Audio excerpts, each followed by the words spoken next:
रहमान रहीम सज्जनों ते मित्रों, तुसी वेखदे पे SAJ TV। डॉक्टर ते चाचा ते डॉक्टर फिर आ गए ने। गल ये वे कि तुसी साडी वीडियो पसंद करदे हो, लाइक करदे हो, सानू भी बड़ी खुशी हुंदी आ। ते अज आपां गल करांगे, मियाँ साहब पाकिस्तान आ रहे ने ते जिहड़ा कप्तान है ना, कैदी नंबर 804, उन्हें जेल च बैठ के इसराइल की मंजी ठोक दी। उन्हें बयान दिता मुसलमानों के नाल, ते पाकिस्तान नूं भी हुण बयान दे देना चाहिए। तो सारे मुसलमान फलस्तीन के नाल आ। डॉक्टर साहब, तुसी जिहड़े वड्डे मियाँ साहब आ रहे हैं पाकिस्तान, वो इस्तकबाल नूं किवें देखदे हो? किन्नियां क गड्डियां लैके जा रहे हो? औज़ुबिल्लाहि मिनश शैतानिर रजीम, बिस्मिल्लाहिर रहमानिर रहीम। देखो जी, सियासत दे विच बंदे साइडेड भी हुंदे ने ते टू साइडेड भी हुंदे ने ते वन साइडेड भी हुंदे ने। कोई किसी की मुखालफत करता है, कोई किसी की सपोर्ट करता है। ये सियासी जमातों में एवें चलता रहता है। असल चीज़ तो है कि मुसलमानों की सपोर्ट कौन कर रहा, तो मुसलमान जिथे जिथे भी है ने जलीलो खुआर ने, गैर मुसलम चढ़ाई कर रहे हैं, मुसलमानों को दहशतगर्द करार दे रहे हैं, तो मुसलमानों दी नस्ल खत्म कर रहे हैं। तो साडे सियासतदानों को चाहिए है कि एक स्टैप लैन, कदम लैन इस दे खिलाफ, तो अपनी आवाज़ को बुलंद करन, तो मुसलमानों की सपोर्ट कर जिथे जिथे मुसलमान कब्जे दे विच ने गैर मुसलमान दे। जी डॉक्टर साहब, मैं तुहाडी गल रोकदा। चाहिए तो इंज आ कि पैगाम मैं भी दिना, तुसी भी पैगाम दिओ कि गली गली, मुहल्ले मुहल्ले दे विच, शहरां दे विच, चौकां दे विच बैनर अवेजा करो इसराइल के खिलाफ। इसराइल के जिन्ने प्रोडक्ट ने उन्हों का बाईकाट करो, उन्होंने खरीदना बंद कर दो। फलस्तीन के नाल खड़े हो जाओ। हमेशा जित इस्लाम की होनी आ, जित मुसलमान की होनी आ। असल दे विच ही अगर मुसलमान सारे यकजा हो के इकट्ठे हो के ये गैर मुसलमान का सोशल बाईकाट ही कर देन ना, सोशल बाईकाट ही कर देन, तो मेरे ख्याल दे विच मुसलमानों के कोल इतने सोर्सिज ने, मुसलमानों के कोल इतने वसाइल ने, मुल्कां दे विच पेट्रोल के वसाइल ने, ज़राअत के वसाइल ने, कि गैर मुसलम जिहड़े ने उन्होंने ये मुसलमान झुका सकते हैं। जुल्म कम से कम जुल्म तो बंद हो सकता है ना, जिहड़ा साडियां नस्लां खत्म कीतियां जा रही, इस जुल्म ते पाबंदी लाई जा सकती ना।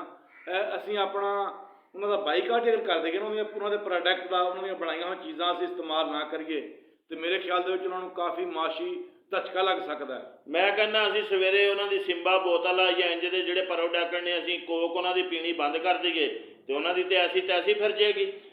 तो दूसरी गल डॉक्टर साहब ये भी है ना कि इसराइल जिहड़ा ना उहदे खिलाफ माशाअल्लाह मुसलमान निकले ने बाहर, तो मुसलमानों निकलना भी चाहिए।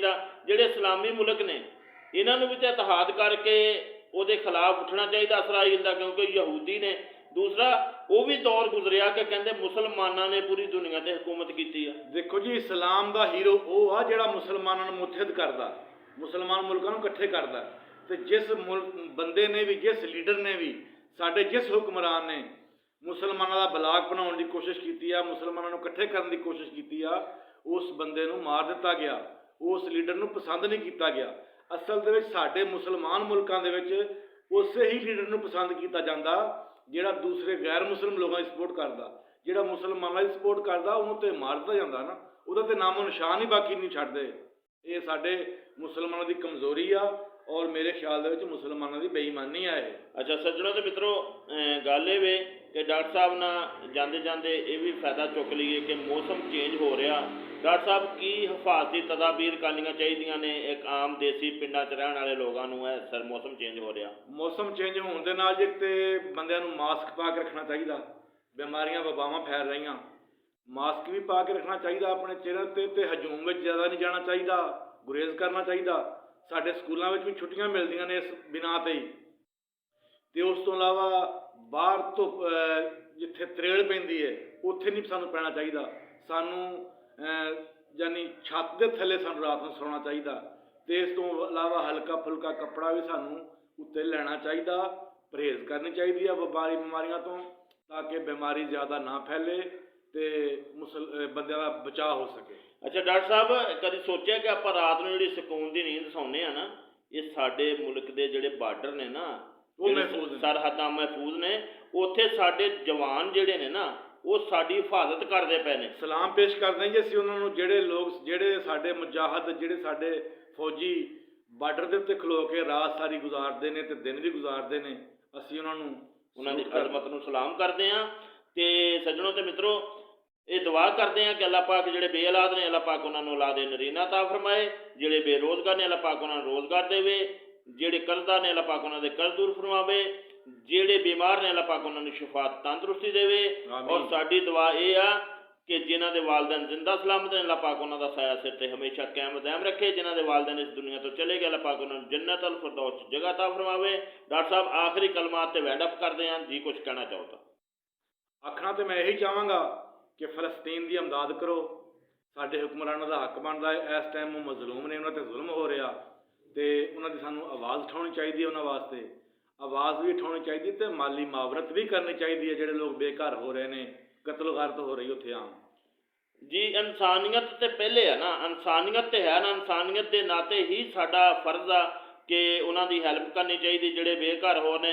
ਕਿਉਂਕਿ ਇਸਰਾਈਲ ਤੇ ਬਹੁਤ ਤਾਕਤਵਰ ਮੁਲਕ ਆ ਤੇ ਇੱਕ ਰਿਆਸਤ ਹੀ ਬਣੀ ਹੋਈ ਆ, ਮੁਲਕ ਕਾਹਦਾ ਰਿਆਸਤ ਹੀ ਇੱਕ ਬਣੀ ਹੋਈ ਆ। ਤੇ ਉਹ ਉਹਨਾਂ 'ਤੇ ਜ਼ੁਲਮ ਕਰਦਾ ਸੀ, ਲੇਕਿਨ ਹੁਣ ਅੱਲਾਹ ਪਾਕ ਨੇ ਉਹਨਾਂ ਨੂੰ ਵੀ ਹਿੰਮਤ ਦਿੱਤੀ ਆ। ਉਹਨਾਂ ਨੇ ਹੱਲਾ ਬੋਲ ਦਿੱਤਾ ਤੇ ਐਡੀ ਤਾਕਤਵਰ ਦੀ ਦੇਖੋ ਮੰਜੀ ਠੋਕ ਕੇ ਰੱਖਤੀ ਆ। ਤੇ ਤੁਸੀਂ ਵੀ ਉਹਨਾਂ ਵਾਸਤੇ ਦੁਆ ਵੀ ਕਰੋ ਤੇ ਗਲੀ ਗਲੀ ਮਹੱਲੇ ਮਹੱਲੇ ਕੂਚੇ ਕੂਚੇ ਉਹਨਾਂ ਵਾਸਤੇ ਬੈਨਰ ਵੀ ਵੇਦਾ ਕਰੋ ਤੇ ਉਹਨਾਂ ਵਾਸਤੇ ਆਵਾਜ਼ ਵੀ ਉਠਾਓ। ਰੱਬ ਰਾਖਾ। ਅੱਲਾਹ ਹਾਫਿਜ਼।